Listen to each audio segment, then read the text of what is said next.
The snow fell heavier than it had in years. Lyanna Stark stood on the edge of the godswood in Winterfell, her hands clasped tight beneath the folds of her thick grey cloak. The trees whispered in the cold wind, their voices old and uncaring. Her lips were cracked from the chill, but her mind was on fire. It had been moons now since the tourney at Harrenhal. Moons since Prince Rhaegar Targaryen crowned her the Queen of Love and Beauty in front of the entire realm, ignoring his wife Elia Martell. Everyone remembered the gasp, the silence, the way the realm shifted that day, but none remembered it. Like Lyanna did, he told her it meant something. He told her she was more than just a noble girl from the north. She was his destiny, his song, his fire. And now, nothing. No letters, no ravens, no secret riders in the night. Rhaegar had vanished from her life like mist in the morning sun. At first she thought it was strategy, caution. He had promised her they would go away together, that he would shield her from the storm that was sure to follow. He said Elia was too frail, that their marriage was a political cage, not a bond. Of love, he said all the right things. She had believed him. God's help her, she had believed every word. Ned watched her from the steps of the great hall, his brow furrowed in that way only older brothers could wear. He hadn't said anything, not yet, but he knew. He had seen the way her eyes lost focus during meals, the way she'd flinch at the sound of wings, hoping each raven carried a message it never did. "You should come inside," Ned finally said, his voice soft but firm. She turned her head slowly, her face unreadable. "Do you think he meant it?" she asked. "All those things he said, do you think he meant any of it?" Ned came closer, his breath fogging in the air between them. "I think men like him say what they need to say to get what they want, and then they forget." A pause. Her lip trembled. "But he didn't even take it. I gave him nothing. I was waiting for him to come back. I thought he was different." "I think that's what hurts most," Ned said. "You didn't give him your body, Lyanna. You gave him your heart." She wanted to scream. She wanted to ride south and find him, shake him, until the truth poured out of his silver-tongued mouth. She wanted answers. Instead, she lowered her gaze to the snow and whispered, "He crowned me, in front of everyone." A pretty crown doesn't make a man honorable. It was days later that the truth arrived like a dagger. Prince Rhaegar had returned to King's Landing with Elia at his side. He had resumed his place at court, kissing his sickly wife's hand in full view of the lords. He had even made a speech, they said, about the strength of House Targaryen and the bond between Dragon and Dornish Rose. There had been no mention of Lyanna. None. When Benjen, her younger brother, brought her the news, she didn't cry. Not then. She only nodded once, went to her room, and didn't come out for a full day. When she did, something behind her eyes had died. In the south, the lords whispered that Elia had threatened to leave, that Dorne would no longer back the Targaryens. If Rhaegar's love affair with the Stark girl continued, they said Oberyn Martell had nearly drawn his blade in front of the king, that Rhaegar had bent, finally, that the dragon's wings were not as strong as people believed. Lyanna wondered if he had ever planned to choose her at all, or if it was all just fantasy. A bored prince playing with a girl who dared to speak back, a wild wolf to chase for a time, then forget. In Winterfell, the snow kept falling. Her father didn't speak of it. Her mother, long dead, might have warned her. Her brothers watched. Her like one watches a wounded animal, tenderly but helplessly, and in her chest a coldness began to settle. She would never love so foolishly again. The following weeks moved slowly, each day dragging Lyanna through an ache she didn't know how to silence. She still rode out to the woods sometimes, still sat beneath the weirwood tree, but where once she'd dreamed of escape, now she sat in stillness, as if hoping the trees might tell her why. Winterfell had always been cold, but now it felt like a prison. Word of Rhaegar and Elia's public reunion had reached even the smallest villages. It was said the Martells threw a great feast. In Sunspear, after the prince reaffirmed his loyalty, Elia had looked radiant, they claimed, regal, victorious. Her brother Oberyn toasted loudly to the strength of sisterhood and southern steel. And Rhaegar, he stood by Elia's side with a hand on her shoulder and that cursed, polished smile. Lyanna couldn't escape the stories. They came from traders, from knights, even from Sansa's young maids whispering in the halls. But the worst part wasn't the betrayal, it was the silence. Rhaegar didn't write, he didn't explain, not even a lie. He vanished like the story that never was. She was the girl he crowned and then abandoned. A curiosity, a moment. She began to walk alone more often. At first Ned worried. He tried to talk to her again, but she brushed him off. "I don't need a lecture," she said. "I'm not a fool, Ned, I didn't expect to be left like this." Ned didn't press. Maybe he saw it, the slow hardening behind her eyes, the way she stopped laughing, the way her wildness dimmed, the way her trust folded into something bitter. Then came the match. Offers. Lord Rickard Stark was no fool. A prince might have led his daughter astray, but she was still of value. A noble daughter of the North, if no longer quite so pure in reputation. The letters came from House Dustin, House Umber, even a southern reach from the Vale, offers for Lyanna's hand, not out of love, of course, out of strategy. She was still young, still beautiful, and her name had become something whispered with intrigue. "She must wed soon," her father said, one evening beside the hearth. "This Rhaegar business, let it die in the cold." Lyanna didn't answer. She just stared into the fire, watching the flames curl and vanish. "No man wants a girl who lingers in past dreams," he added. "Then perhaps no man should want me at all," she replied. But he was firm, and in the end, duty always won in noble houses. When the news came that Lord Robert Baratheon wished to court her, speak of honor, redemption, a fresh start, Winterfell's hall stirred. Robert, the wild boar of Storm's End, her betrothed since before the scandal, before Rhaegar. He hadn't rescinded the offer, not officially. And that, her father saw as something close to a miracle. "See," he said to her, "some men keep their word." But Lyanna knew better. Robert didn't love her. He loved a version of her, an idea. The fierce northern maiden who would laugh at his drinking songs, bear his children, and smile while he hunted. He didn't know her, not really.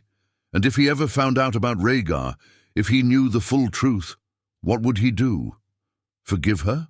Or add her to the list of things he drank to forget? Still, the wedding talks resumed. She stood one night in her chamber, staring at the dress they were preparing for the engagement feast. It was blue, like the cloak Rhaegar had placed on her shoulders that day, that cursed, beautiful day. She ripped the gown off the hanger, tore it at the seams until it lay shredded at her feet. No one came when she screamed, no one came when she wept. Robert arrived at Winterfell during the last breath of autumn. The leaves were turning red, bleeding across the trees like old wounds. His laughter filled the halls even before he stepped through the doors, a thunderous, wine-warmed voice that echoed like a storm. Lyanna met him in the courtyard. He looked the same, broad, bold, overflowing with charm. But older now. His face carried new lines from battle or drink. She couldn't tell. He grabbed her hands the moment he saw her and pulled her in like they were already man and wife. "My sweet Lyanna," he said, planting a loud kiss on her cheek. "The gods were cruel to keep us apart this long." She managed a smile, the kind that tightens your cheeks but never reaches your eyes. They feasted that night. Robert told tales of war and blood, of drinking contests and hunts. He glanced at her often, grinning, boasting. He spoke of their future, like it was carved in stone. and Lyanna, sitting beside him, said little, because every word that passed his lips made her feel further away. After the feast, he found her alone in the Godswood, her favorite place. He came without guards, without pretense. Just him and the chill. "I was worried you wouldn't want me anymore," he said, his tone softer now. "After the dragon crowned you, I thought maybe he had, you know." She turned sharply. "Don't say it, don't assume." Robert hesitated. "I'd kill him for what he did, for touching you, if he did." She shook her head, voice like frost. "He didn't, but he might as well have." That confused him, his fists clenched. "You still think of him." "I think of what he made me believe, what I let myself believe." Robert stepped closer. "Let me give you something real. I'm not a prince, but I'm a man who would fight the whole world for you." Lyanna looked into his eyes and saw the same thing she'd seen in Rhaegar's once, certainty. But this time it wasn't tender or poetic. It was possessive, fierce, blind. "You love me," she said flatly. "But do you know me?" He grinned. "I know enough. I know you're mine." She stepped back and his smile faded. The days passed. Wedding plans advanced. Her father seemed content, and the castle buzzed with preparations. But Lyanna felt none of it. She floated through her days like a ghost. Then one morning, news from the south arrived. Rhaegar and Elia were expecting a third child. A girl, they said. Born of restored love, the letter claimed. Elia had grown stronger, they said. Their family was whole again. Dawn rejoiced. King's Landing basked in the dragon's loyalty. Lyanna stood in her chamber with the parchment, trembling in her hand. Her vision blurred with rage, not sorrow. She was nothing to him now, not even a shadow. He had made her feel like the center of his world, and now she was just the footnote to a royal love story. She crumpled the letter, let it fall to the flames. Later that night, as Winterfell slept and the snow returned, Lyanna stood before her mirror. She looked at herself the way a warrior studies a weapon before battle. "Never again," she whispered. The next morning she told her father the wedding must wait. She said she needed to go to the Eyrie, to visit her sister Lisa for a change of air, to find some quiet. Her father hesitated but agreed. Ned said nothing, but his eyes asked all the questions. And Robert? He grumbled, but kissed her goodbye, with the promise of soon. She left with 2 guards and a servant, but her heart stayed behind, or maybe it never existed at all now. She was done with crowns and heroes, but the realm wasn't done with her. Not yet. The Eyrie was as beautiful as it was suffocating. Perched high among the mountains, it was a place built for silence and distance. Lyanna arrived under grey skies, her arrival marked only by cold greetings and frost-covered stone. Lisa Tully welcomed her with soft smiles and awkward words. Clearly, uncomfortable with the sudden visit, she asked no questions, which Lyanna appreciated, but the silence between them was heavy. Each night, Lyanna walked the narrow paths of the sky cells, looking down into the clouds as though searching for herself. She thought the distance would make her feel freer, but instead, the farther she moved from Winterfell, the more she felt like a ghost.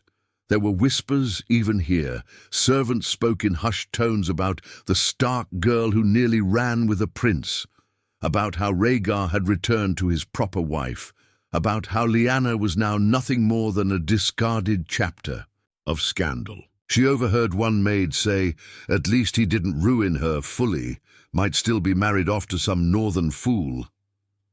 Lyanna didn't cry. Not anymore. That part of her was buried.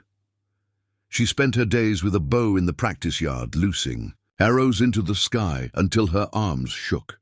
At night, she sat alone by the fire, the warmth doing little to touch the cold inside her. Then came a raven. It bore the sigil of House Targaryen. Her heart stumbled at the sight of the dragon. But it wasn't from Rhaegar. It was from a member of the Kingsguard, Sir Arthur Dane. His words were courteous, yet strange. He mentioned a meeting. He said Rhaegar had requested her presence in a small keep near the Stormlands, a place called Summerhall, long abandoned, now used for secrecy. He said the prince wished to offer her clarity. Lyanna stared at the letter long, into the night. It was madness. She should have burned it, but something inside her stirred, not hope, not even anger, curiosity, or maybe the need to look him in the eyes and see for herself what kind of man he truly was.